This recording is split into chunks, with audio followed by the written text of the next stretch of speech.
Assalamualaikum warahmatullahi wabarakatuh. Alhamdulillah alladzi bi ni'matihi tatimmus salihat, wa usalli wa usallim ala nabiyil karim Muhammad bin Abdullah wa ala alihi wa sahbihi wa man tabi'ahu ila yaumiddin. Wa ba'd, rabbi shrah sadri wa yassir li amri wahlul 'uqdatam min lisani yafqahu qawli. Allahumma anfa'na bima 'allamtana wa 'allimna ma yanfa'una wa zidna ilma. Allahumma inna na'udzubika min zawali ni'matika wa fuj'ati niqmatika wa tahawuli afiyatika wa jami'i sakhatika. Allahumma inna na'udzubika min jahdil bala wa darakis syaqa wa su'il qada wa syamatatil a'da. Allahumma inna na'udzubika min adzabi jahannam wa min adzabil qubur wa min fitnatil mahya wal mamat wa min syarri fitnatil masihid dajjal. Ikhwani wa akhawati fid din, a'azani wa a'azakum Allah. Bapak dan Ibu yang dimuliakan oleh Allahu Jalla wa Ala, Majlis Ta'lim, Hidayah, Sakinah yang dalam lindungan dan penjagaan Allahu Jalla wa Ala. Melanjutkan kajian kita, pembacaan kitab Fikih Wanita. Kita masuk pada pembahasan berkaitan tentang masalah pengurusan jenazah secara umum. Cuma kita tidak menjelaskan secara detail karena ibu-ibu sudah paham tentang masalah tata cara memandikan dan juga mengkafankan jenazah. Yang lebih kita fokuskan nanti berkaitan tentang masalah menyolatkan jenazah dan juga berkaitan tentang masalah doa takziah. Karena banyak di antara kita ini yang belum paham dan belum mengerti tentang doa-doa yang kita lantunkan, yang kita baca pada saat kita tersebut bertakziah. Nah, sedikit untuk menguatkan saja berkaitan tentang masalah fadail al-ghusl, fadail ghuslul mayyit, keutamaan memandikan mayit, disebutkan di dalam satu hadis yang sahih, hadis dari Abu Rafi' radhiyallahu an, semoga Allah Jalla Jalaluhu meridai beliau. Qala berkata, qala Rasulullah sallallahu alaihi wasallam, Rasulullah sallallahu alaihi wasallam bersabda, man ghassala mayyitan fakatama alaihi ghufira lahu 40 marratan. Barang siapa yang sanggup untuk memandikan mayit dengan tulus ikhlas, kemudian dia menyembunyikan, merahasiakan apa yang ada pada tubuhnya si mayit berkaitan dengan aib atau sesuatu yang berkaitan dengan cacat yang ada di tubuhnya. Dia mandikan jenazah, dia tutup aibnya, kemudian apa balasannya? Ghufira lahu 40 marratan. Maka Allah Jalla Jalaluhu akan mengampuni dosa-dosanya selama 40 kali. Sedangkan untuk mengkafankan jenazah ini ada dua gambaran. Bisa jadi kita memberikan kain kafan untuk kita infakkan kepada siapapun yang meninggal dunia. Atau bisa jadi gambarannya yang kedua, kita sendiri yang mengkafankan jenazah atau mayit tersebut. Pahalanya apa? Disebutkan di dalam hadis yang sama, yaitu hadis dari Abu Rafi' radhiyallahu an, wa man kaffana mayyitan kasahallahu min sundusi wa istabraqil jannah. Barang siapa yang sanggup untuk mengkafankan mayit, entah dia menyumbang kain kafannya atau dia sendiri yang mengkafankan si mayit tersebut, maka Allah Jalla Jalaluhu akan memakaikan pakaian sutra yang datangnya dari surga. Artinya orang yang suka memberikan atau menginfakkan kain kafan untuk kaum muslimin, siapapun yang meninggal dunia, maka jaminannya apa? Jannah dan surganya Allah Jalla Jalaluhu.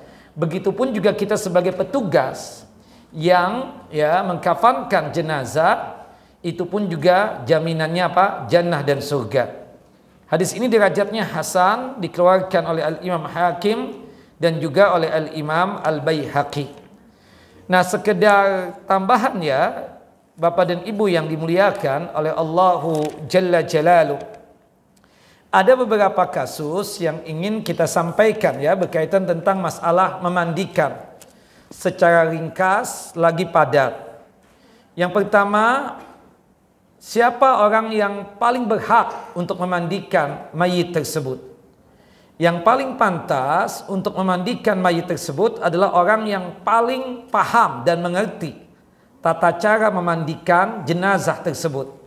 Artinya dia memiliki ya ilmu pengetahuan.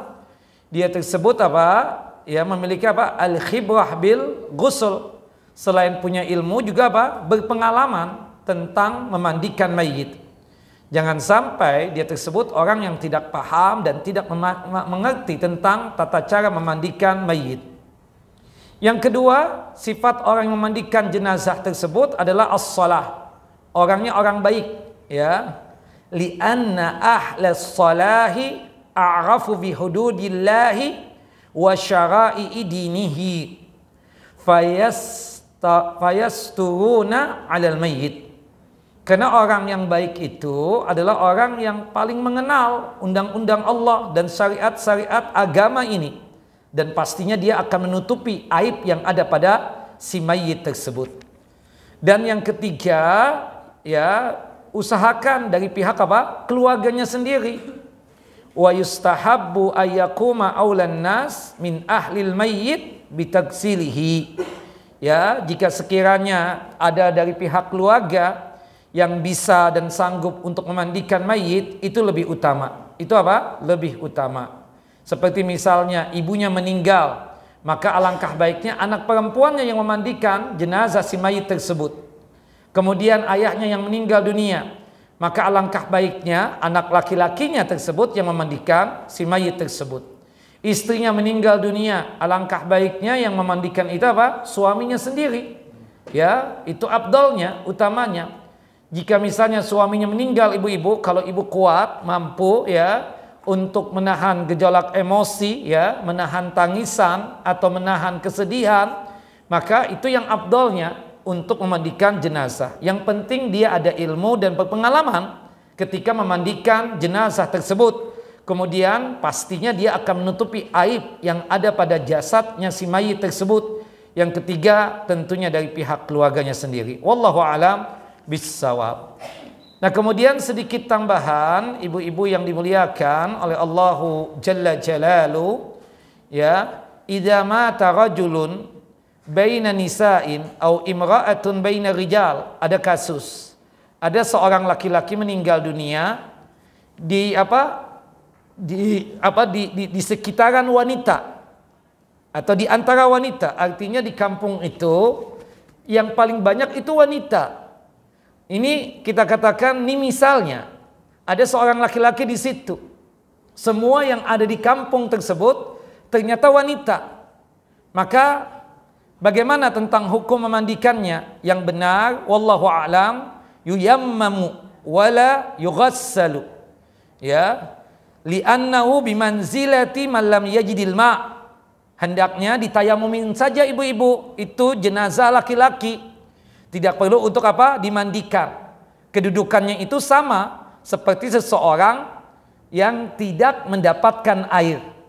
Kita paham kalau ada di antara kita ini meninggal dunia dan takdirnya kita tidak menjumpai air untuk memandikan jenazah tersebut, maka diganti dengan apa? Tayammum.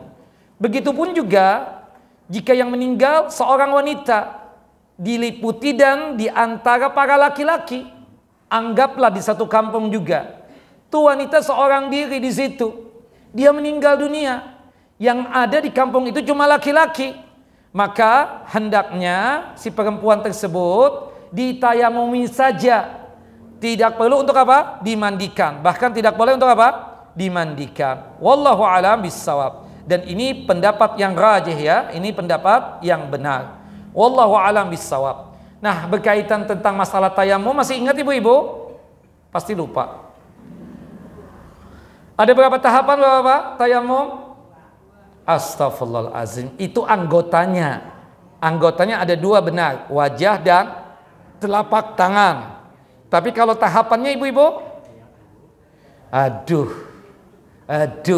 Ini kelamaan libur kajian begini nih ibu-ibu ini. Nah, ya. Harusnya mengakui ya sudah legend ya. Jangan libur kelamaan ya. Jadi begini nih, lupa lagi. Ada 5 tahapan ibu-ibu. Yang pertama, sebelum mentayamumi mayit tersebut kita baca apa? Bismillah. Baca apa? Bismillah. Kemudian kedua telapak tangan kita tempelkan di pasir yang bersih, tanah yang bersih atau debu. Nah, di tembok-tembok itu kan ada debu. Di tiang-tiang itu ada ya debu. Kita tempelkan saja kedua telapak tangan kita di tembok-tembok tersebut atau di tiang-tiang tersebut atau di suatu apapun dari bagian rumah kita. Setelah kita tempelkan kedua telapak tangan kita ini, kita tiup, Bu. Kemudian langsung diusapkan ke wajahnya si mayit dan kedua telapak tangannya. Itu tahapan yang keempat. Tahapan yang kelima, baca doa. Baca doanya apa, Bu? Sama seperti doa apa? Sama seperti doa berwudu. Ada berapa doa wudu, Bu? Banyak? Enggak lah. Berapa, Pak? Benar, Bapak. 2. Ya, yang pertama dari hadis Umar bin Khattab radhiyallahu an. Asyhadu an la ilaha illallah wahdahu la syarikalah wa asyhadu anna Muhammadan abdu wa rasuluh. Allahumma ja'alni minat tawabina wa ja'alni minal mutatahhirin. Kemudian yang kedua, hadis dari Abu Sa'id Al-Khudri radhiyallahu an. Doanya sama dengan doa kafaratul majlis. Subhanakallahumma wa bihamdika asyhadu an la ilaha illa anta astaghfiruka wa atubu ilaik. Nah, jelas ibu-ibu? Jadi tata cara tayamum yang biasa kita lakukan jika kita sakit ya. Yang pertama baca bismillah, kemudian kedua telapak tangan ini kita tempelkan di dinding ya yang ada debunya, kemudian di tiang-tiang yang ada debunya atau mungkin di meja yang ada debunya. Ya, setelah itu yang ketiga kita tiup. Kemudian yang keempat langsung diusapkan ke wajah dan kedua telapak tangan. Kemudian yang kelima baca doa. Nah, seperti itulah kita cara untuk mentayamumi. Jelas ibu-ibu? Ini kasus. Wallahu a'lamu bissawab. Nah, kemudian ibu-ibu yang dimuliakan oleh Allahu Jalla wa Ala, ya. Ada kasus lagi ya berkaitan tentang masalah memandikan mayit ini. Ya.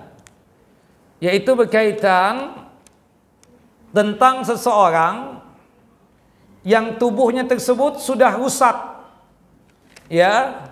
Kalau kita pegang bisa terbawa itu kulitnya atau daging tubuhnya tersebut. Maka hendaknya tidak perlu untuk apa? Dimandikan. Cukup juga untuk apa? Ditayamumin saja. Cukup apa? Ditayamumin juga ya, seperti itu. Nah, ini kasus misalnya terjadi pernah ada satu kasus ya dari pihak keluarga kita ditabrak oleh lori atau truk ya, sehingga membuat terjadilah apa yang terjadi. Itu kulitnya kalau kita pegang terbawa. Maka tidak mungkin untuk memandikan itu jenazah. Maka ketika si jenazah ini tidak mungkin untuk kita mandikan, maka diganti dengan apa ibu-ibu? Tayamum. Seperti itu. Wallahu a'lamu bissawab. Naam. Kemudian selanjutnya kasus yang ketiga berkaitan tentang masalah memandikan jenazah ini. Ini misal ya, ini ada kasus begini. Idza matatil mar'ah wa fi batniha janinun hayyun. Apabila seorang perempuan hamil meninggal dunia, dipastikan kan di perutnya ada janin. Ya. Kemudian bagaimana hukumnya berkaitan tentang masalah memandikan ini? Dikatakan oleh para ulama, idza matatil mar'atu wa fi batniha janin. apabila seorang wanita meninggal dunia, di perutnya itu ada janin. Fa in kanat turja hayatuhu fa innahu yushaqqu batnuha li ikhrajihi. Ya, apabila si janin tersebut hidup, ya dalam artian harapan hidupnya luar biasa, dan itu menurut informasi dari ahli medis atau dokter, maka dibelek atau dibelah perutnya untuk mengeluarkan apa? Si janin tadi. Ini perempuan hamil, meninggal dunia. Kemudian menurut informasi dokter, si janin masih hidup.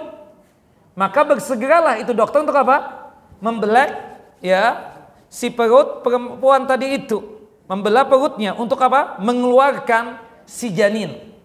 Jika si janinnya apa? Masih hidup. Fa illam turja hayatuhu lam yushaq. Tapi kalau sekiranya diinformasikan oleh ahli medis, ibunya meninggal, kemudian juga si janin meninggal juga yang ada dalam perutnya tersebut, maka tidak perlu untuk apa? Dibelek. Tidak perlu untuk apa? Dibelah, ya, perutnya tersebut. Wallahu a'lam bissawab. Ini ijtihadnya dari kalangan ulama dari madhab Hanafi, kemudian madhab, ya, Syafi'i, dan sebagian dari kalangan madhab Maliki dan Hambali. Jelas ibu-ibu? Jelas bu? Jadi ada perempuan hamil, ya, meninggal dunia. Kemudian ternyata setelah dicek oleh dokter, oleh ahli medis, ternyata si janin masih hidup. Maka segera apa? Untuk dibelah, untuk dibelek, ya, untuk diselamatkan si janin tersebut. Tapi jika tidak terselamatkan, artinya ternyata si janin wafat di dalam perut ibunya, maka apa? Tidak perlu untuk dibelek, langsung dimandikan jenazahnya, kan? Seperti itu. Tanpa harus mengeluarkan si janin yang ada di perut ibunya tadi. Jelas ibu-ibu? Contoh lagi nih ibu-ibu. Ya, ini kasus yang keempat. Idza matatil mar'atu wa hiya haidun au junubun tughassalu ghuslan wahidan. Apabila seorang perempuan meninggal dunia dalam kondisi haid. Ini perempuan meninggal dalam kondisi haid, atau seseorang dari kita, baik laki ataupun perempuan, meninggal dalam kondisi junub, maka cukup dimandikan 1 kali saja. Tidak perlu apa? 2 kali. Jelas ibu-ibu? Ada perempuan meninggal dunia. Menurut informasi keluarganya, ini perempuan meninggal dunia dalam kondisi apa? Haid. Maka cukup dimandikan 1 kali.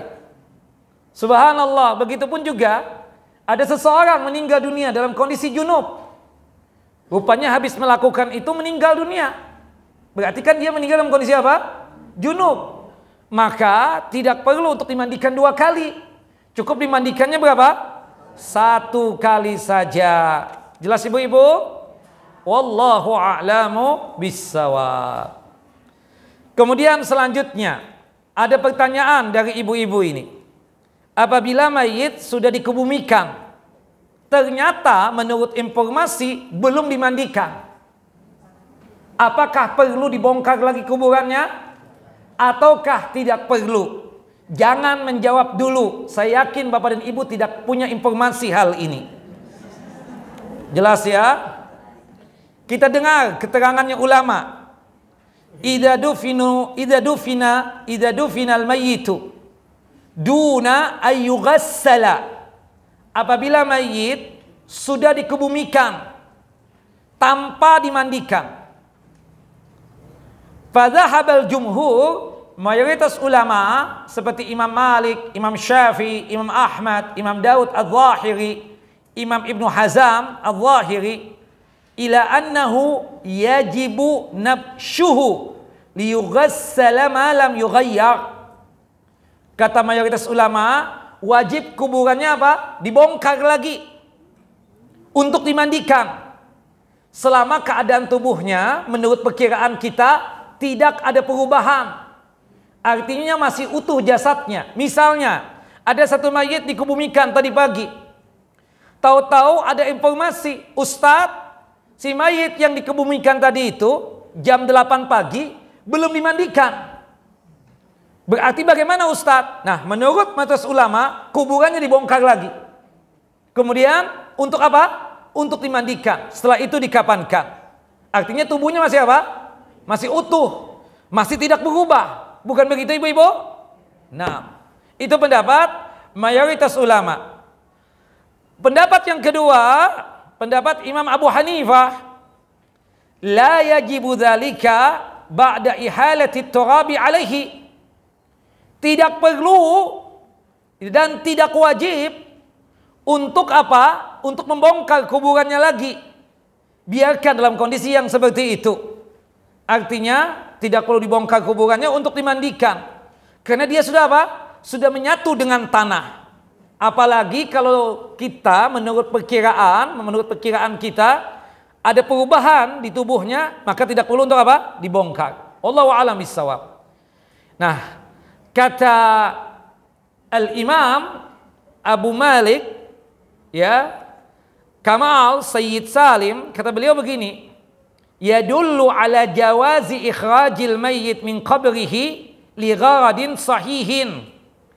Ya, ini menunjukkan bolehnya membongkar kuburan atau mengeluarkan mayit dari kuburannya jika ada tujuan yang benar.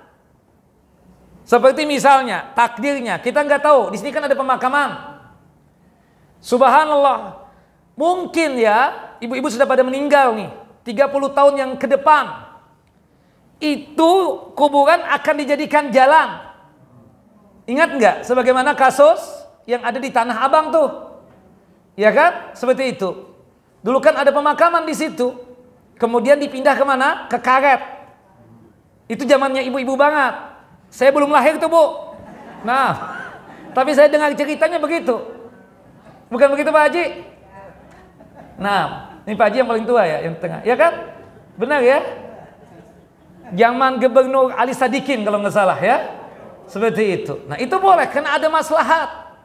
Ada maslahat, ada tujuan yang sahih, ada tujuan yang benar.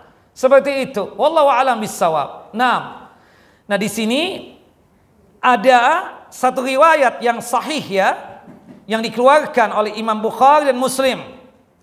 Imam Bukhari mengeluarkan hadis ini dalam kitab sahih beliau pada nomor hadis 1350. Dan Imam Muslim mengeluarkan hadis ini dalam kitab sahih beliau pada nomor hadis 2773. Ya, disebutkan ata an-nabiy sallallahu alaihi wasallam qabra Abdillahi ya bin Ubay ba'dama udkhila ya hubratahu fa amara bihi fa ukhraja fa wada'ahu ala rukbatayhi wa nafasa alaihi min riqihi wa albasahu qamisahu. Ada tokoh munafik meninggal dunia sebagaimana disebutkan di dalam hadis Jabir. Jabir bercerita, Nabi Muhammad itu mendatangi apa? Kuburannya Abdullah bin Ubay bin Salul setelah dia dikebumikan. Fa amara bihi ya fa ukhraja, Rasulullah memerintahkan agar kuburannya itu apa? Dibongkar. Kemudian diletakkan mayitnya tersebut di kedua lutut Nabi SAW. Kemudian Rasulullah SAW itu wa nafasa alaihi min riqihi, seperti meludah begitulah, untuk ditempelkan di mana? Di tubuhnya, dan memakaikan baju yang beliau miliki. Jadi anaknya Abdullah bin Ubay bin Salul namanya Abdullah juga. Dia paham banget, abahnya ini kan tokoh munafik. Subhanallah, jahat banget sama Nabi Muhammad SAW. Dia sangat paham abahnya ini kondisinya tidak baik di akhirat. Dia datang kepada Rasulullah, ya Rasulullah, minta pakaian antum ya Rasulullah, untuk dipakaikan ke abahku. Maafkanlah abahku, kata Abdullah ini. Nah, karena abahnya itu apa? Tokoh ya munafik. Subhanallah. Nah, hadis ini sahih dikeluarkan oleh Imam Bukhari dan Muslim. Nah, ternyata ada kemaslahatan dari membongkar kuburan ya kuburan seseorang tersebut. Misalnya lagi nih, ada satu mayit dikuburkan. Nah, ini kan daerah kita ini, kuburannya itu bercampur, bukan begitu? Ada kuburan muslim, ada kuburan non-muslim, kafir. Itu kan nggak boleh disatukan. Wala takum ala kubrihi abadan. Ya, jangan sampai dicampur adukan kuburan orang mukmin dengan orang kafir. Ternyata kita sangat paham. Subhanallah, ternyata kuburan kakek kita atau saudara kita atau pemilik kita dikuburkan di pemakaman kafir. Maka hendaknya apa? Kita bongkar kuburannya untuk kita pindahkan jasadnya tersebut ke pemakaman kaum muslimin. Bolehkah begitu? Boleh. Tujuannya sahih, tujuannya apa? Benar. Tidak mengapa yang demikian. Wallahu a'lam bissawab. Nah, termasuk mayoritas ulama mengatakan jika memang belum dimandikan dan kemungkinan jasadnya itu masih utuh dan tidak ada perubahan di jasadnya, maka alangkah baiknya apa? Dimandikan. Wallahu a'lam bissawab. Jelas Bapak Ibu? Ini misal ya. Selesai kita dari kasus-kasus yang ada pada apa? Memandikan ya. Pada masalah memandikan. Kita masuk kepada masalah mengkafankan. Mengkafankan jenazah atau menyumbang kain kafan untuk jenazah dikafankan, pahalanya apa tadi Bu? Jaminannya surga. Hadis Abu Rafi' ya. Nah, hadis Abu Rafi'. Hadis yang dikeluarkan ya oleh Al-Imam Hakim dan juga oleh Al-Imam Al-Baihaqi. Nah, kemudian berkaitan dengan masalah kasus-kasus yang ada ya, yang berkaitan dengan masalah kain kafan. Ingat ibu-ibu, kain kafan wanita dengan laki-laki itu sama. Itu pendapat yang rajih. Yaitu berapa kain kafan? 3 kain kafan. 3 kain kafan. Ya. Yang pertama kita katakan ya, kain kafan, kalau bisa nih, kain kafan putih tapi bergaris hitam. Subhanallah, itu selimutnya persis seperti selimut rumah sakit zaman dulu. Ya, ini untuk sekedar menggambarkan saja. Kalau ada. Kalau tidak ada nggak apa-apa, langsung kain kafan yang putih saja. Ya, kita katakan seperti itu. Maaf. Yang pertama kain kafan yang putih dulu, maaf. Ya, saya ulangi. Yang pertama kain kafan yang putih dulu. Ya, tentunya tali-talinya sudah ada di bawah sesuai dengan kebutuhan. Kemudian kita kasih minyak wangi. Kemudian yang kedua kain kafan yang putih juga. Ya. Kemudian kita kasih minyak wangi lagi. Kemudian yang ketiga baru kain kafan yang bergaris tadi itu. Ya, hitam putih tadi itu. Nah, setelah itu kita letakkan kapur bagus. Untuk tujuan apa? Untuk mengusir semut, serangga atau yang sejenisnya. Seperti itu. Sehingga orang yang hidup tidak berpikir macam-macam ya, jika sekiranya ada semut tersebut. Wallahu a'lam bissawab. Nah, apalagi kalau yang meninggal dunia ini ketahuan misalnya penyakitnya seperti diabetes, penyakit gula. Itu semut akan datang itu. Maka oleh sebab itu di kain kafannya itu apa? Ada kapur bagus tadi. Nah, kalau sekiranya tidak mendapatkan kain kafan yang bergaris tadi itu, untuk yang ketiganya itu, maka tidak mengapa kain kafan yang pada umumnya saja. Dan itu disesuaikan dengan anggota, sesuai dengan tubuhnya, kecil dan besarnya. Wallahu a'lam bissawab. Nah, adapun yang mengatakan kain kafan buat wanita itu 5 kain kafan, 1 kain untuk menutupi wajahnya, 1 kain lagi untuk menutupi bagian tubuhnya yang atas, 1 kain lagi untuk menutupi bagian bagian tubuhnya atau jasadnya yang bawah, kemudian sisa 2 kain itu untuk menutupi tubuhnya seluruhnya. Hadza hadisun dhaif. Ini hadis apa? Hadis dhaif. Wallahu a'lam bissawab. Jelas Bapak Ibu? Ibu-ibu jelas enggak? Jelas. Wallahu a'lam. Taib. Kemudian Bapak dan Ibu yang dimuliakan oleh Allahu Jalla Jalalu, ya, kita masuk kepada pembahasan masih kafan.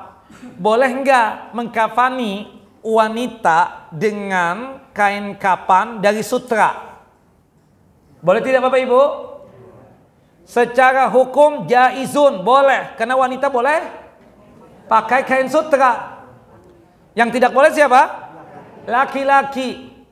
Kata Nabi kita Muhammad SAW, hadani hillun linisa'ina wa haramun lirijalina. Dua hal ini, emas dan sutra, halal buat wanita, tapi haram buat laki-laki. Jelas ya? Kenapa dibolehkan?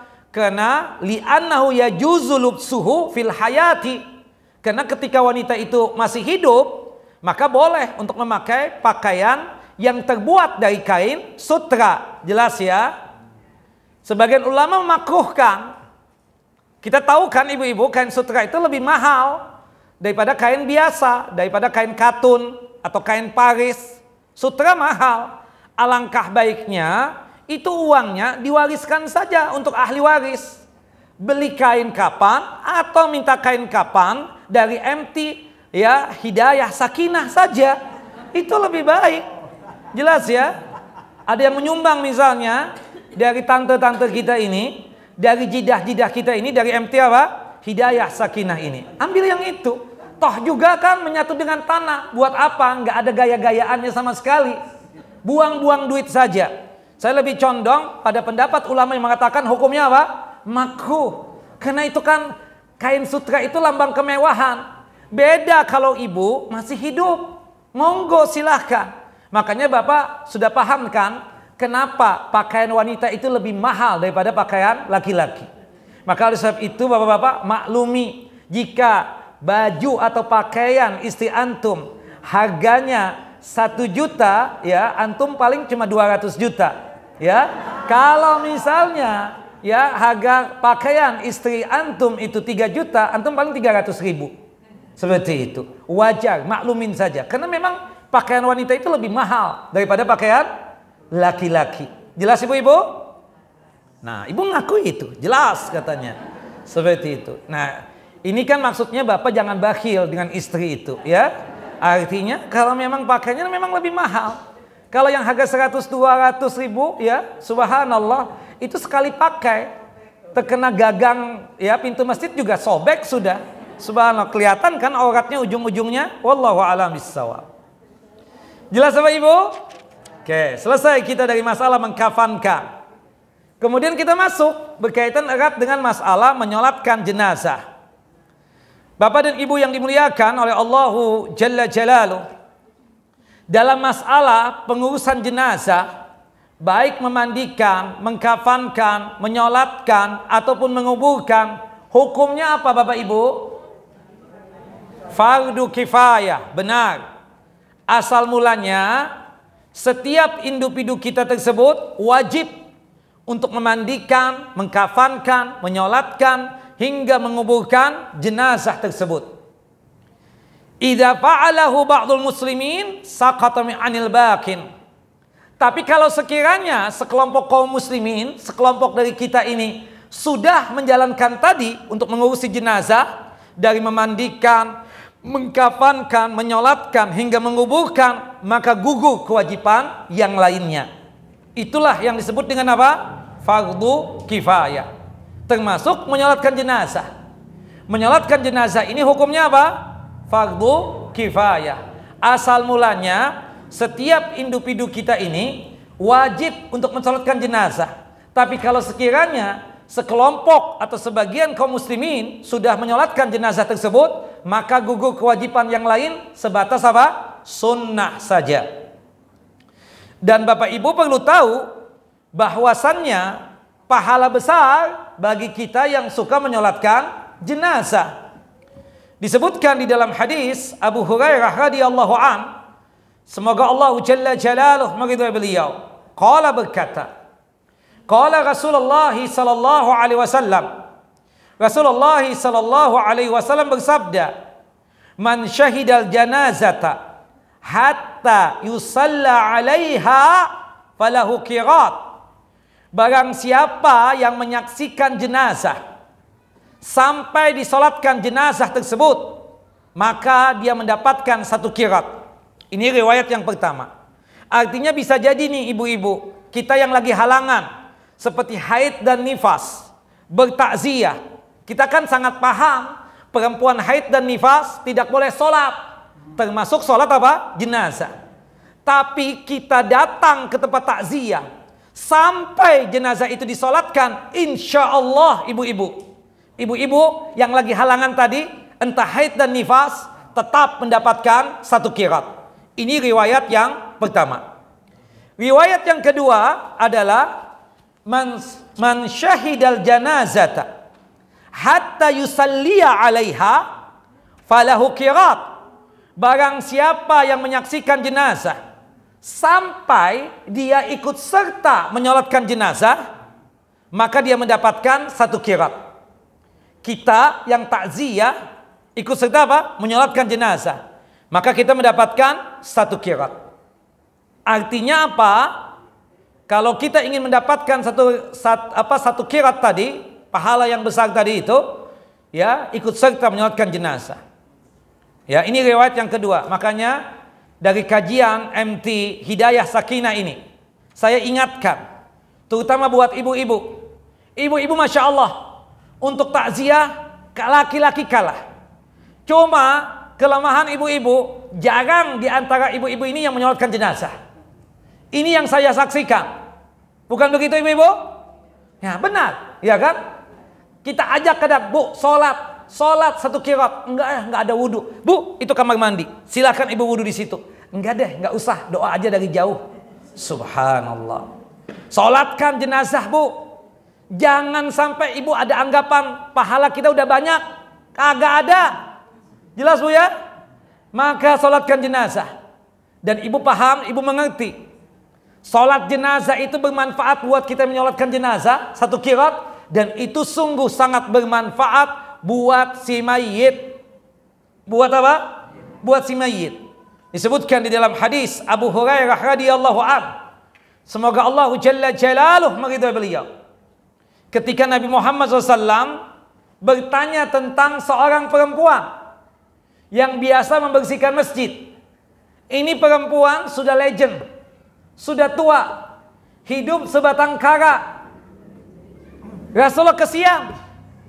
Akhirnya dibuatkanlah kamar khusus di Masjid Nabawi.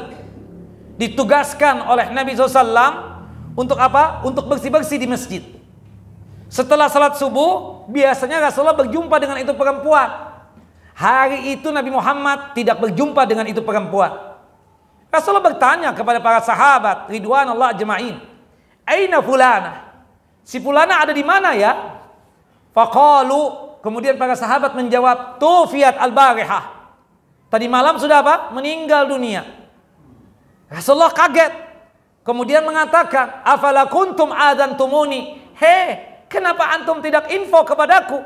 Si fulanah telah meninggal dunia. Ba'duhum saggaru amruha. Sebagian sahabat meremehkan itu perempuan. Ngapain sih Rasulullah pakai cari-cari juga?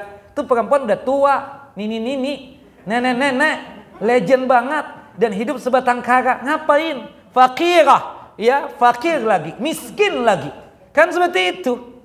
Rasulullah SAW marah ya ketika diinfokan seperti itu.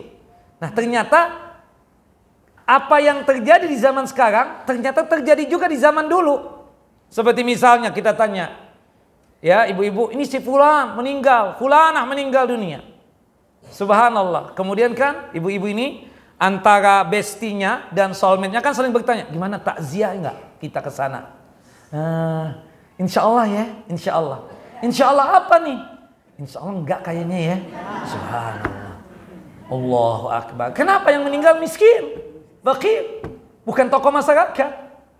Subhanallah, tapi kalau yang meninggal Masya Allah, tabarakallah, ya, tokoh masyarakat, ada jabatan, orang kaya, seperti itu. Ustaz termasuk tokoh masyarakat enggak? Berarti banyak juga nanti yang hadir ya, seperti itu. Nah, subhanallah, ya, itu enggak menunggu waktu duha. Habis salat subuh sudah muncul di tempat takziah untuk menampakkan wajahnya di hadapan kerabat-kerabat si mayit. Ana hadir, ana hadir. Jangan begitu kata Nabi SAW. Bagaimanapun dia saudara kita, hendaknya kita apa? Takziah dan menyolatkan jenazahnya. Sebagian sahabat mengatakan, enggak begitu ya Rasulullah, bukan apa-apa, tadi malam meninggalnya. Kami khawatir jika sekiranya info kepada antum menyusahkan antum dan merepotkan antum. Kata Nabi Muhammad, "Idzan dulluni ala kubriha." Tolong tunjukkan kepadaku di mana kuburannya. Kemudian diantarkanlah Nabi ke pemakaman Baqi. Kemudian tunjukkan, ini kuburannya ya Rasulullah. Kemudian Rasulullah menyolatkan jenazah itu perempuan di kuburannya dan sudah dikebumikan itu jenazah. Kata Ustadz, nggak boleh sholat di kuburan loh Ustadz. Benar, sholat yang ada ruku dan sujud. Kalau sholat jenazah ada nggak ruku dan sujud? Tidak ada, cuma 4 kali takbir. Takbir yang pertama baca apa? Baca Al-Fatihah. Takbir yang kedua salawat Nabi. Takbir yang ketiga berdoa dengan penuh keikhlasan, ya Allah maghfir lahu warhamhu wa'afi wa'fu anhu wa akrim nuzulahu, dan seterusnya. Takbir yang keempat, kalau bisa baca doa. Doanya sebagai berikut: Allahumma la tahrimna ajrahu wa la tubtinna ba'dahu, Allahumma ighfir lana wa lahu. Kemudian salam. Salamnya boleh 2 kali, boleh juga 1 kali. Salam 2 kali, hadis Abdullah bin Mas'udin radhiyallahu an. Salam yang 1 kali, hadis dari Abu Hurairah radhiyallahu an. Nah, kalau di tempat kita nih, kebetulan di sini, di masjid kita ini, salamnya 2 kali saja Pak ya. Jangan dirubah-rubah. Apa yang sudah menjadi kebiasaan, toh benar. Ya kan? Berdasarkan hadis dari sahabat yang mulia Abdullah bin Mas'udin radhiyallahu an. Tapi nanti kalau kita menyolatkan jenazah di Makkah atau di Madinah, salamnya cuma 1 kali. Benar juga. Hadis dari Abu Hurairah radhiyallahu an. Jelas ibu-ibu? Nggak tidur kan? Apalagi jumlahnya banyak. Subhanallah. Rasulullah habis menyolatkan jenazah tadi, kemudian berkomentar apa? Inna hadhil kubura mamlu'atun zulmatan ala ahliha. Ketahuilah, sesungguhnya kuburan-kuburan ini diliputi kegelapan yang sangat luar biasa untuk penghuninya. Baru terang benderang jika kita yang hidup apa? Menyolatkan jenazahnya. Subhanallah, untuk kesekian kalinya saya berwasiat dan berpesan, terutama kepada jidah-jidah kita, nenek-nenek kita yang ada di MT Sakinah ini, ya, Hidayah Sakinah ini. Siapapun yang duluan, kalau saya yang duluan, tolong ya ibu-ibu, sholatkan jenazah saya. Tapi kalau ibu yang duluan, tolong WA saja ke saya, Japri. Wallahu a'lam bishawab. Saya insya Allah datang. Insya Allah datang. Jelas ibu? Kalau dari anggota MT Hidayah Sakinah yang meninggal dunia, kajian kita batalkan. Jelas ibu-ibu? WA aja ya. Nah, seperti itu. Wallahu a'lam bishawab. Insyaallah hadir. Taib untuk takziah, menyolatkan jenazah. Subhanallah, ini ibu-ibu kita sudah tua, kesian. Jangan seperti itu. Nah, subhanallah, kalau meninggal dunia ya kita berusaha untuk hadir. Semoga kuburan beliau-beliau ini apa? Terang benderang. Bukan begitu, nih ada yang 75, ada yang 70, ada yang 65, ada yang 60. Nggak ada yang muda di sini. Subhanallah. Berarti kan sudah fase yang terakhir ibu-ibu ini. Sebagaimana disebutkan ya di dalam Al-Qur'an, dalam surah Ghafir atau surah Mu'min ya, ayat 67. Jelas ibu-ibu? Apalagi jumlahnya banyak. MT Hidayah Sakinah ini ada kali 200 kan yang hadir. Subhanallah. Anggaplah 100 orang kita katakan. Ya, doanya kita salat jenazah tadi 100 orang jumlahnya, itu syafaat buat si mayit. Itu yang membuat Allah Jalla wa Ala mengabulkan doa kita yang kita baca di takbir yang ketiga tersebut, sehingga membuat si mayit ini aman di alam barzahnya, aman di alam kuburnya. Kalau tidak ada 100 orang, 40 orang ada dong. MT Hidayah Sakinah ini menurut pendataan 1001 ada kan Bu? Ada enggak? Iya kan, 40 orang yang hadir alhamdulillah. Dan sifatnya itu sebagaimana disebutkan di dalam hadis Abdullah bin Abbas, tidak pernah menyekutukan Allah Jalla wa Ala, tidak pernah berbuat syirik. Subhanallah, kalau berbuat syirik kelewatan. Ibu-ibu, suami yang sekarang bukan hasil pelet kan Bu? Bukan hasil guna-guna kan? Bapak juga begitu kan Pak? Subhanallah, istri yang sekarang bukan hasil menyihir kan? Bukan hasil memelet kan? Tidak kan? Seperti itu. Dan saya yakin ya ibu-ibu yang ada di MT Hidayah Sakinah ini kuat tauhidnya. Jauh daripada syirik. Ustadznya keren-keren yang ngajar di sini. Subhanallah. Ya. Ustadznya itu ya kita katakan yang betul-betul senior yang mumpuni dengan keilmuan. Kita ini doang yang satu ya, Ustadz kampung nih satu-satunya. Kenapa saya dipanggil juga? Kita kadang nggak pede loh dengan ustadz-ustadz yang senior itu. Subhanallah ya. Luar biasa. Kalau masih syirik juga kelewatan banget. Wallahu a'lam. Nah, berarti kan yakin untuk dosa syirik nih ibu-ibu kayaknya kagak. Meskipun dosa yang lain ya masih kadang dikit-dikit. Gibahin ustadz kadang masih ada ya seperti itu. Wallahu a'lam bissawab. Naam. Wallahu a'lam bissawab. Kalau sekiranya tidak ada 140 orang, doa-doa mereka Pak dikabulkan. Itu yang membuat apa? Aman si mayit di kuburannya. Sebagaimana yang 100 orang itu disebutkan dalam hadis Ibunda Aisyah, kemudian yang 40 orang disebutkan di dalam hadis ya Abdullah ibnu Abbas radhiyallahu anhuma. Kalau tidak ada juga ya paling tiga sop ya, 3 barisan sop solat. Sebagaimana disebutkan di dalam hadis yang dikeluarkan oleh Al-Imam Abu Daud di dalam kitab Sunannya pada nomor hadis 3194, anna Nabiyya sallallahu alaihi wasallam qala, bahwasanya Nabi SAW bersabda, ma min mayyitin yamutu fayusalli alaihi salasatu sufufin minal muslimin illa aujaba. Tidaklah seorang mayit yang meninggal dunia disolatkan jenazahnya 3 barisan saf solat dari kalangan kaum muslimin, kecuali dipastikan dia tersebut masuk ke dalam jannah dan surganya Allah Jalla Jalaluh. Wallahu alam bissawab.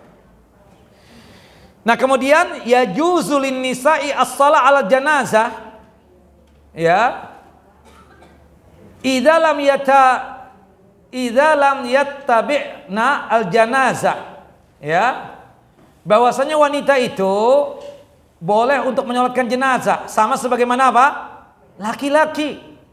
Bahkan ibu-ibu boleh nggak ikut jamaah ya salat jenazah laki-laki Bu? Boleh. Itu yang dikatakan di dalam hadis Ibunda Aisyah radhiyallahu anha, disebutkan oleh Abdullah bin Zubair radhiyallahu anhuma, anna Aisyata amarat ayamurra bi janazati Sa'ad bin Abi Waqqas fil masjid. Bahwasannya Ibunda Aisyah radhiyallahu anha memerintahkan jika sudah datang jenazah Sa'ad bin Abi Waqqas maka disolatkan di Masjid An-Nabawi saja. Akhirnya apa? Fatusalla alaih. Kemudian disolatkanlah jenazahnya Sa'ad bin Abi Waqqas di dalam Masjid An-Nabawi. Fa ankara nasu zalika 'alaiha. Subhanallah, sebagian manusia yang ada di situ, sebagian kaum muslimin mengingkari salat jenazah di dalam masjid, karena memang afdolnya kalau masjid itu ada tempat khusus di terasnya, maka sholat jenazah itu apa? Di teras masjid atau di luar masjid. Jika sekiranya ada tempat. Atau misalnya maaf, di rumahnya besar. Rumahnya tersebut 1000 kali 1000 misalnya. Luas kan? Kita katakan seperti itu. Tapi kalau misalnya rumahnya sempit, kecil, nggak memungkinkan, maka sholatkan di dalam masjid saja. Nah, di zaman Ibunda Aisyah itu ada yang mengingkari apa yang diijtihadkan oleh Ibunda Aisyah tadi. Sudah salat jenazah untuk Sa'ad bin Abi Waqqas di masjid saja. Ada yang mengingkari. Kata Ibunda Aisyah, faqalat ma asra'u ma nasiyan nas. Betapa cepatnya manusia ini lupa. Betapa cepatnya manusia ini lupa dan sangat mudah untuk menghukumi. Ma shalla Rasul sallam ala Suhail ibnul Bayda ila fil masjid. Kalian ingat enggak? Nabi itu pernah menyolatkan jenazah di dalam masjid. Jenazahnya siapa? Sahabat Nabi Suhail ibnu Bayda. Wallahu a'lam bissawab. Dari sini kita paham ya, wa fi hadzal hadisi annahu yajuzu as-salatu 'alal janazah fil masjid. Ya, dalam hadis ini menunjukkan bolehnya kita menyolatkan jenazah apa? Di dalam masjid. Wallahu a'lam bissawab. Jelas Bapak Ibu? Ustadz ada pertanyaan. Ini permasalahan ya. hal yusalla ala ba'di ajza'il mayyit. Ustaz, bagaimana kalau sekiranya mayitnya itu dimutilasi, dipotong-potong kayak daging sapi? Subhanallah, ketemunya itu cuma kepalanya, atau ketemunya cuma tangannya, ketemunya cuma kakinya. Tetap disolatkan gak jenazahnya? Para ulama berbagai macam ikhtilaf mengatakan, ada yang mengatakan disolatkan, ada yang mengatakan tidak perlu untuk disolatkan. Wallahu a'lam bissawab. Dikatakan oleh Abu Malik Kamal bin Sayyid Salim, beliau mengatakan begini, kata beliau, walladzi tamilu ilaihi an-nafsu annahu illam yakun qad shalla alaihi fa innahu yughassal wa yusalla ala dzalika juz'i wa yudfan.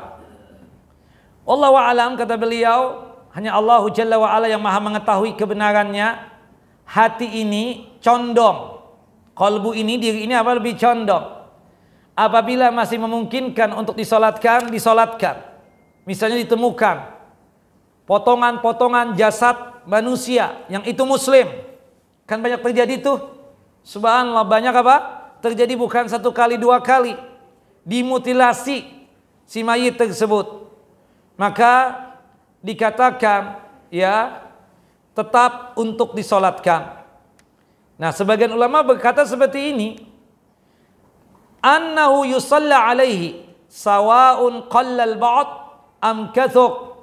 Tetap disolatkan meskipun bagian tubuhnya tersisa sedikit lagi, yang banyaknya nggak tahu entah kemana, atau ditemukan banyak dari anggota tubuhnya, ketemu kepalanya, ketemu tangannya, ketemu kakinya, tapi badannya nggak ketemu, disolatkan. Itu menurut Imam Asy-Syafi'i, Imam Ahmad dan juga Al-Imam Ibnu Hazm. Pendapat yang kedua mengatakan, in wujida aktsaru min nisfihi gussila wasuliya alaih. Jika didapatkan lebih daripada setengah tubuhnya, jika didapatkan lebih dari setengah tubuhnya, maka dimandikan jenazahnya, dikafankan jenazahnya, dan disalatkan jenazahnya. Wa in wujida an-nisfu fala ghussila wala salata. Tapi kalau ditemukan cuma setengah badannya saja, maka tidak perlu untuk dimandikan jenazahnya dan tidak perlu untuk disalatkan jenazahnya. Ini pendapat siapa? Imam Abu Hanifah. Dan juga ini pendapat Imam Malik dalam salah satu fatwa beliau dan ijtihad beliau. Wallahu a'lamu bis-shawab. Ada pendapat yang ketiga mengatakan annahu la yusalla alaihi mutlaqan. Pendapat Daud Al-Zahiri mengatakan kalau memang sudah dimutilasi, badannya sudah dipisah-pisah, apalagi potongan tubuhnya itu kecil-kecil, kata Al-Imam Daud Al-Zahiri tidak perlu untuk disolatkan. Wallahu alam bis-shawab. Naam. Baik.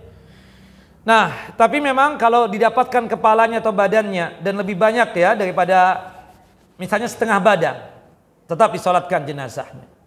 Nah, setelah disolatkan jenazahnya, dikebumikan misalnya, tahu-tahu ketemu jari-jarinya misalnya, atau ketemu betisnya misalnya, maka tidak perlu untuk disolatkan. Karena yang pertama sudah disolatkan. Wallahu alam bis-shawab. Jelas Bapak Ibu? Taib. Bapak dan Ibu yang dimuliakan oleh Allahu Jalla wa Ala. Pertanyaan, anak kecil disolatkan gak jenazahnya? Disolatkan jenazahnya. Tetapi memang ada doa yang berbeda jika anak kecil yang meninggal dunia seperti itu. Pendapat yang paling rajih yang benar, tetap disolatkan jenazahnya tersebut. Tapi memang kita katakan tidak sewajib orang yang dewasa.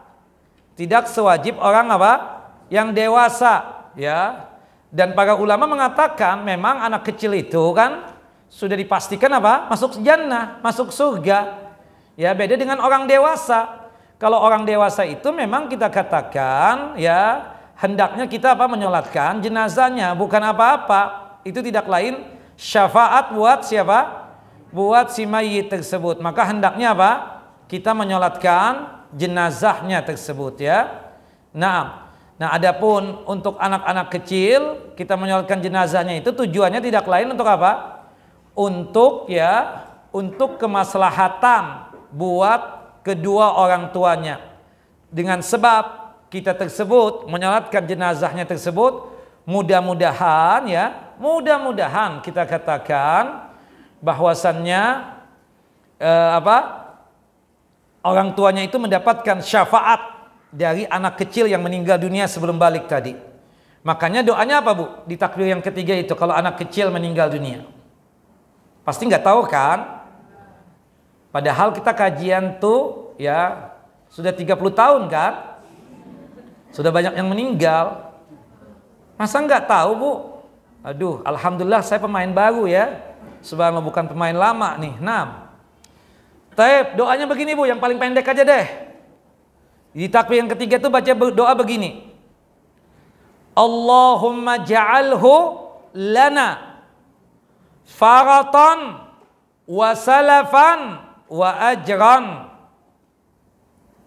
Ya Allah, jadikanlah kematian anak ini sebagai simpanan pahala untuk kedua orang tuanya, untuk kami, dan sebagai amal baik dan amal soleh, ya, serta pahala buat kami. Ya, sama-sama. Saya dulu, Bu. Saya dulu, Pak. Allahumma ja'alhu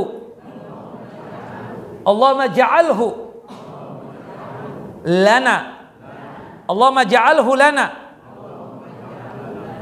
faratan. Allahumma ja'alhu lana faratan wa salafan. Allahumma ja'alhu lana faratan wa salafan. Allahumma ja'alhu lana faratan wa salafan wa ajran. Faratan itu artinya sebagai simpanan pahala yang baik buat kami. Ya, wasalafan juga sama mirip artinya ya. Artinya simpanan pahala buat kami dan pahala buat kami semuanya. Allahumma ja'alhu lana faratan wa salafan wa ajran. Nah, yang paling pendek juga nih dalam riwayat, satu riwayat ya, Bu ya. Doanya berikut ini. Allahumma ja'alhu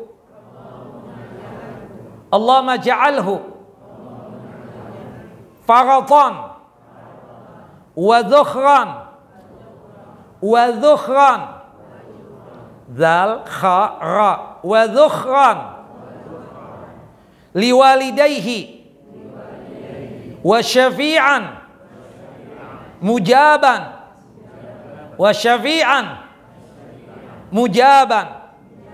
Allahumma ja'alhu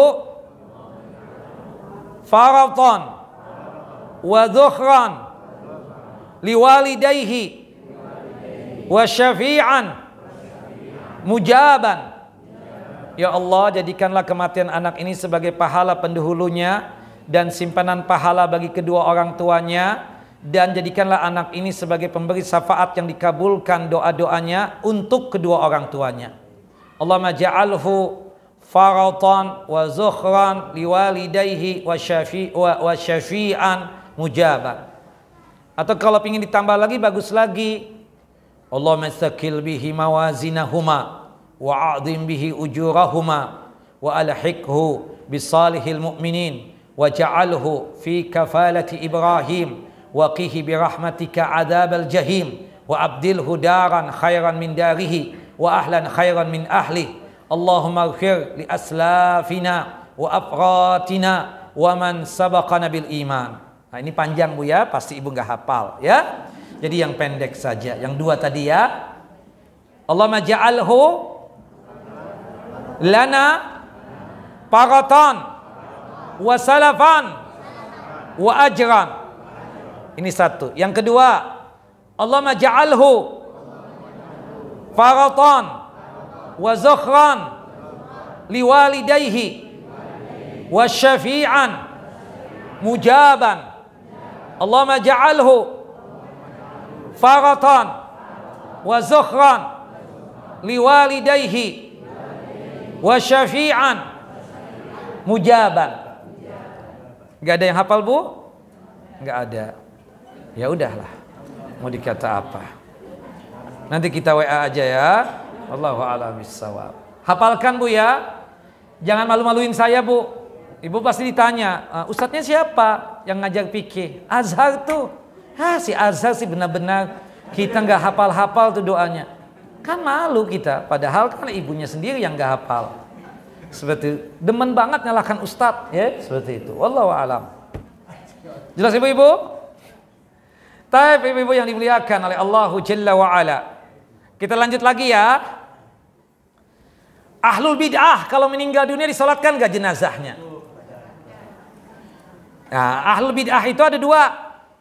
Ahlul bid'ah itu ada dua. Bid'ah itu kan ada dua. Ya, kita katakan ada bid'ah yang mukaffirah, ya, bid'ah yang membuat dia kafir. Yang kedua ada mufassaqah atau mufassiqah, ya, bid'ah yang membuat dia cuma sebatas fasik saja. Artinya kalau bid'ah yang dia lakukan setelah iqamatul hujjah dan izalatul syubhat, tapi dia tetap menjalankan bid'ah, ya, yang mengarah kepada kekafiran, bahkan membatalkan dua kalimat syahadatnya, maka ya kita tidak menyolatkan jenazahnya. Tapi kalau bid'ahnya cuma sebatas kefasikan, Bapak dan Ibu, tetap disolatkan jenazahnya. Hasilu kalami ahli ilm annahu yusalla ala kulli muslimin walau kana min ahli al-kaba'ir wal fussaq atau min ahli bid'ah ma lam yukaffar bi bid'atihi, lakin in taraka a'immatud dini wa ahlul fadli alladhi yuqtada bihim as-salah ala ahadihim jazaran li amsalihim fahuwa hasanun. Pendapat yang rajih dari kesimpulan pendapat ulama tersebut bahwasannya setiap muslim yang meninggal dunia tetap disolatkan jenazahnya walaupun dia tergolong pelaku dosa besar, walaupun dia tersebut ya pendosa, dosa yang dia lakukan dosa besar, walaupun dia fasik, walaupun dia ahli bid'ah sekalipun, selama bid'ahnya tersebut ya bukan bid'ah yang membuat dia tersebut kafir. Artinya bid'ah yang dia lakukan cuma sebatas membuat dia fasik. Fasik itu masih muslim gak Bapak Ibu?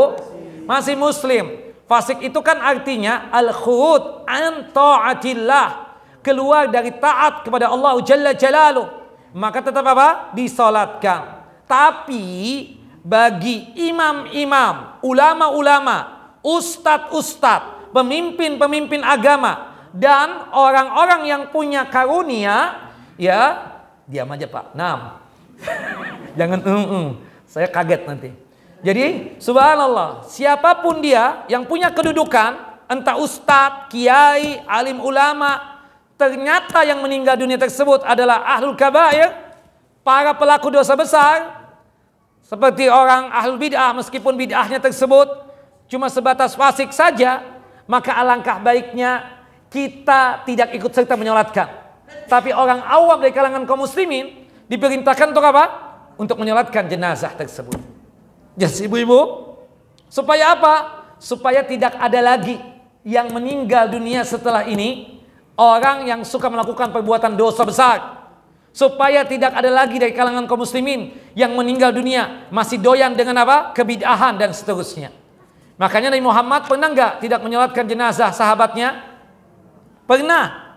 Ada sahabat yang meninggal dunia dalam kondisi apa? Bunuh diri pada saat berperang. Bukan begitu? Rasulullah tidak mau untuk menyolatkan jenazahnya. Tapi Rasulullah memerintahkan enggak sahabat yang lain untuk menyolatkan jenazahnya? Diperintahkan. Sallu alaihi, salatkan jenazahnya, kata Nabi SAW. Meskipun Rasulullah tidak mau untuk apa? Menyolatkan jenazah. Jelas ibu-ibu? Nah, dari sini kita paham, mengerti, para pelaku dosa besar tersebut kita katakan tetap disolatkan jenazahnya. Cuma memang wanti-wanti ya, kalau kita orang yang terpandang misalnya. Misalnya kita tahu nih, di komplek ini ada seseorang yang meninggal dunia. Kebetulan dia tersebut ahlul bid'ah. Dia tersebut Syiah, Rafidhah. Satu komplek nih dengan ustadz. Nah, si ustadz itu nggak perlu apa? Menyolatkan jenazahnya. Agar jangan sampai orang yang di komplek ini masih punya aliran Syiah Rafidhah, aliran yang sesat lagi menyesatkan tersebut. Jelas Bapak Ibu? Nggak jelas. Jelas tidak? Oke. Nah kemudian bagaimana hukumnya Ustadz menyolatkan jenazah orang yang masih punya utang? Subhanallah. Ibu-ibu, nasihat saya ya, MT Hidayah Sakinah haram berhutang. Jangan. Bukan berarti saya istilahnya mengharamkan secara mutlak, enggak. Jangan deman berhutang, Bu. Jangan. Lebih bagus kita makan ala kadarnya daripada makan enak itu berhutang. Seperti misalnya ngawinkan anak, Masya Allah, Tabarakallah, wah mewah, betul. Ya, di hotel bintang 5 misalnya. Tapi ternyata, subhanallah, ketika mengawinkan anak tadi itu hasil utang. Nauzubillah, jangan dipaksakan. Sudah di gedung sini kan ada tuh. Subhanallah, misalnya nyewa ya sekolahan SD atau SMP, kan bisa kan? Bisa. Atau gedung kelurahan misalnya, bisa kan? Bisa. Ya. Kalau ada fulusnya, Bu, nggak apa-apa. Nggak ada masalah. Yang wah, mewah, ya, nggak ada masalah. Tapi kalau nggak ada fulusnya jangan. Termasuk nih wanti-wanti saya, ibu-ibu. Beli tas yang branded atau baju yang branded juga. Kalau nggak ada fulusnya udah, liatin baju teman aja yang branded itu. Lihatin tasnya, pegang-pegang tas teman yang branded tadi itu. Syukur-syukur kalau teman itu dapat hidayah, ngasih hadiah buat kita. Jelas ibu-ibu? Udah, sudahlah, jangan pakai hutang. Dan kalau ibu-ibu berhutang juga, tolong infokan kepada suami. Supaya suami ibu segera membayar hutang ibu. Jangan diam saja, Bu. Ya, nah Rasulullah itu sempat, Bu, tidak mau untuk menyolatkan jenazah orang yang meninggal dunia, sahabat yang meninggal dunia karena hutang. Nabi SAW bertanya, hal taraka lidainihi min qada'in, apakah yang berhutang ini meninggalkan harta untuk melunasi hutangnya? Kata para sahabat, la ya Rasulullah, dia tidak punya uang, tidak punya harta warisan untuk melunasi hutangnya. Kata Nabi, sallu ala sahibikum, monggo silahkan kalian saja menyolatkan jenazah. Aku tidak mau untuk apa? Menyolatkan jenazah tersebut. Wallahu a'lam bissawab. Segera dibayar, Bu, ya. Apa doanya, Bu, supaya kita segera bisa melunasi hutang kita, Bu? Allahumma kfini bihalalika an haramika wa aghnini bifadlika amman siwak. Allahumma kfini bihalalika an haramika wa aghnini bifadlika amman siwak. Allahumma kfini bihalalika an haramika. Ya Allah, cukupkanlah aku, kayakanlah aku dari rizkimu yang halal, sehingga aku tidak mencari rizki yang haram.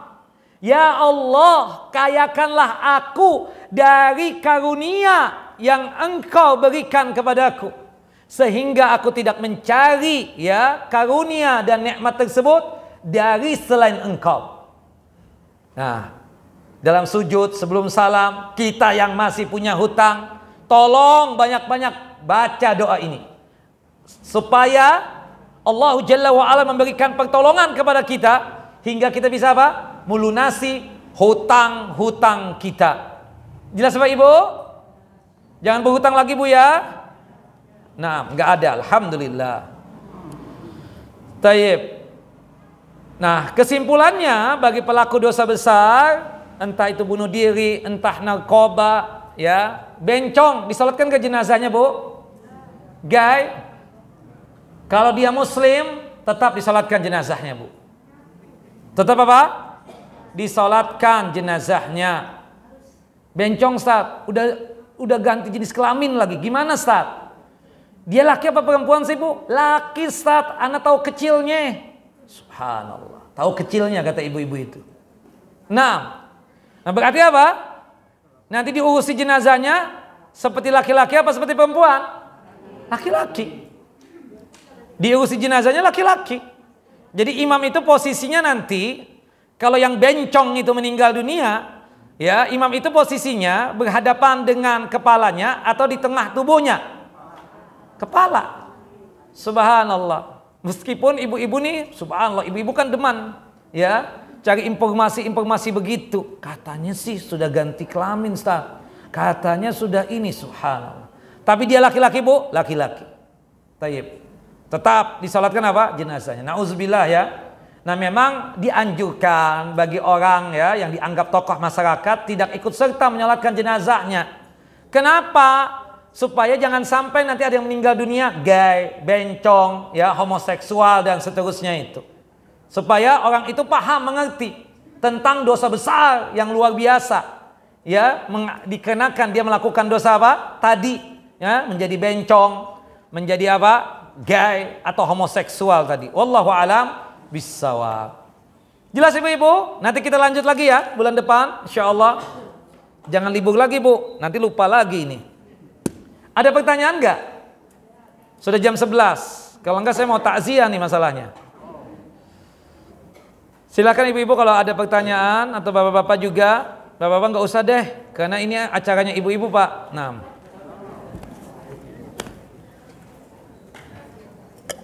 Ada ibu-ibu? Hurry up.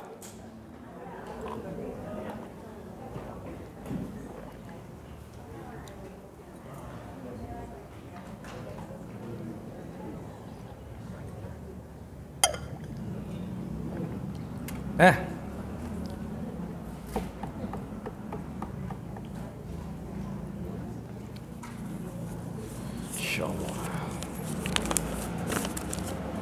Assalamualaikum warahmatullahi wabarakatuh. Waalaikumsalam warahmatullahi wabarakatuh. Afwan, saya mau bertanya. Dulu ketika almarhum ayah saya meninggal, saya sudah menyolatkan jenazahnya. Tapi saya tidak hafal bacaan takbir ketiga dan keempat. Doa untuk si mayit. Bolehkah sekarang saya datang ke pemakamannya untuk menyolatkan jenazah, untuk mengulang salat jenazah? Ya, tidak perlu lagi. Ya, tidak perlu ibu-ibu. Tidak usah. Karena sudah menyolatkan jenazahnya. Beda kalau kita belum menyolatkan jenazahnya. Tugas ibu atau tugas bapak ya mendoakan almarhum dan almarhumah tersebut ya.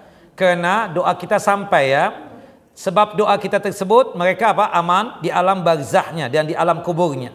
Dalam satu hadis disebutkan, hadis dari Abu Hurairah radhiyallahu an, hadis yang dikeluarkan oleh Al-Imam Muslim ya, disebutkan oleh Nabi kita Muhammad SAW, innallaha la yarfa'u darajatal abdil muslim.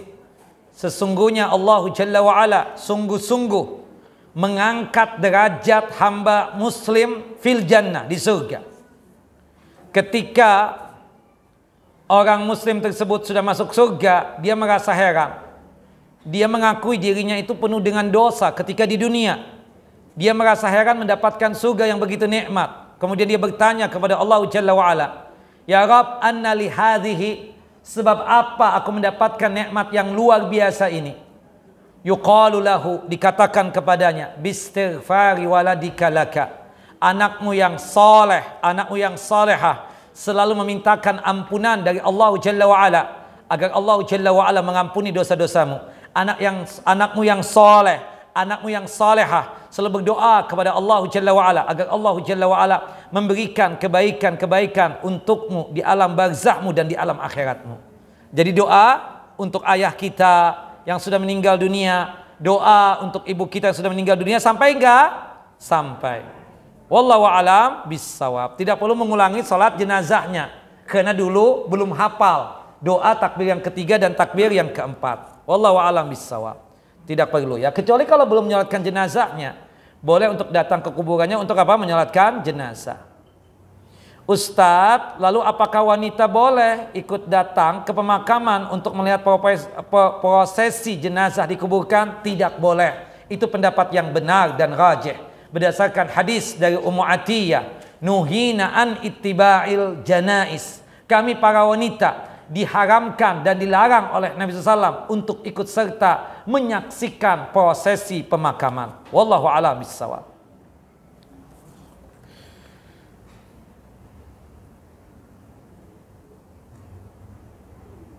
Ustadz, kalau saya ikut arisan, saya sudah dapat, takdirnya setelah itu saya meninggal, apa yang harus keluarga lakukan? Ya bayarin arisannya. Itu kan utang ibu. Arisan itu sama dengannya apa? Utang. Arisan itu kan cara paling mudah kita untuk memberikan pinjaman dan cara paling mudah kita untuk minjam, bukan begitu?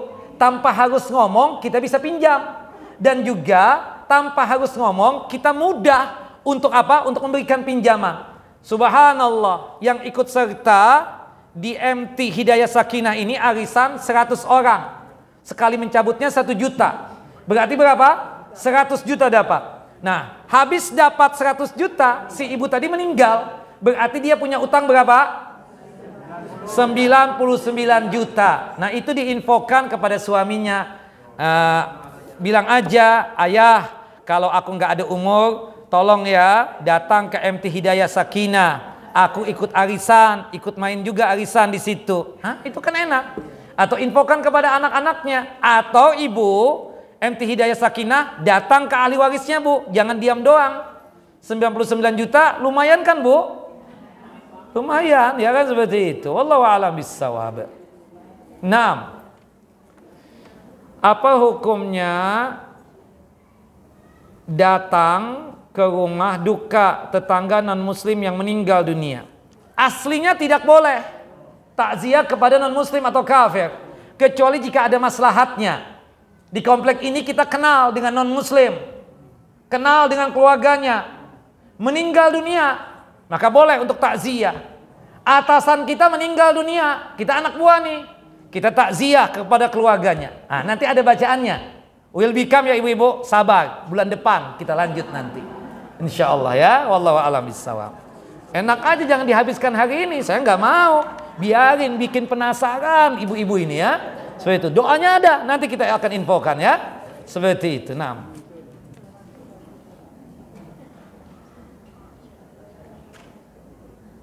Ustadz, disebutkan jika mayit dalam keadaan haid atau junub dimandikan 1 kali. Maksudnya bagaimana Pak Ustadz? Nih, di antara ibu kan, tapi Hidayah Sakinah nggak ada contoh. Oh, yang di luar sana, kajian ibu-ibu muda, ya kan? Subhanallah. Kita katakan di kajian yang sebelah sana itu, grup sebelah kan ibu-ibu muda semua. Ada yang meninggal dunia. Ada yang meninggal dunia. Kebetulan menurut informasi dari suaminya atau dari anak-anaknya, meninggal dunia dalam kondisi apa? Haid. Jelas ya? Nanti memandikannya itu tidak perlu 2 kali. Sekali saja. Yaitu memandikan untuk apa? Jenazahnya. Bukan dikenakan haidnya tadi itu. Jelas Bapak Ibu?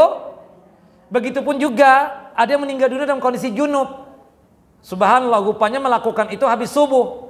Habis subuh itu nggak langsung mandi. Dia jalan-jalan dulu. Subhanallah, olahraga dulu. Pas olahraganya di jalan raya, ada mobil cepat banget menabrak dia, meninggal dunia. Subhanallah, menurut informasi istrinya, ini si om ini meninggal dunia dalam kondisi apa? Junub. Bagaimana Ustadz? Memandikannya sekali apa 2 kali? 1 kali, bukan 2 kali. 1 kali buat junubnya, 1 kali buat mayitnya. Enggak, 1 kali saja. Jelas ibu-ibu? Nah, yang tanya kayaknya tidur ya waktu kita jelaskan ini. Wallahu a'lam bishawab. Subhanallah.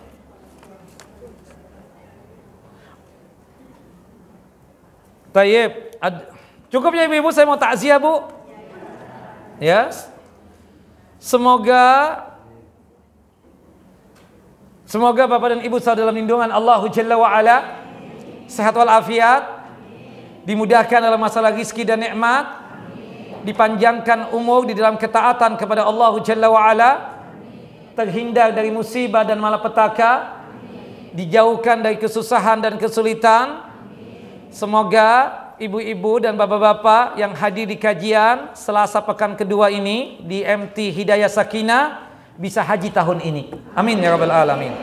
Wassallallahu nabiyana Muhammad wa ala ali Muhammad kama shallaita ala Ibrahim wa ala ali Ibrahim innaka Hamidun Majid. Allahumma barik ala Muhammad wa ala ali Muhammad kama barakta ala Ibrahim wa ala ali Ibrahim innaka Hamidun Majid. Kita tutup kajian kita dengan masing-masing kita membaca doa kafaratul majlis. Subhanakallahumma wa bihamdika asyhadu an la ilaha illa anta astaghfiruka wa atubu ilaik. Assalamualaikum warahmatullahi wabarakatuh.